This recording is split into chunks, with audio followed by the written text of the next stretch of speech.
ازيكم؟ سمعتوا قبل كده عن بحر بينور في الضلمة؟ ده مش خيال علمي، دي حقيقة.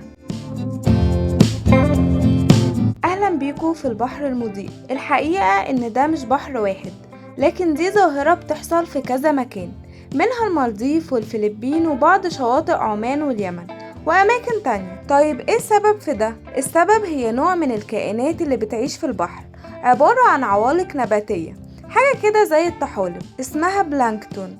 والعوالق دي بتنتج ضوء أزرق أو أخضر نتيجة لتفاعل كيميائي جوه أجسامها، والضوء ده بيظهر مع الحركة، زي مثلا لو في أمواج في البحر أو مركب بيتحرك، أو لو حتى حركنا إيدينا ومشينا في البحر. فتخيل كل ما تمشي في البحر ينور، حاجة مبهرة الصراحة.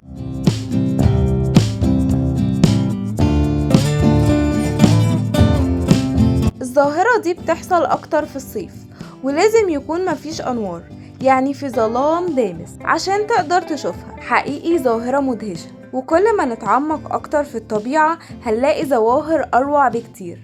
وبس.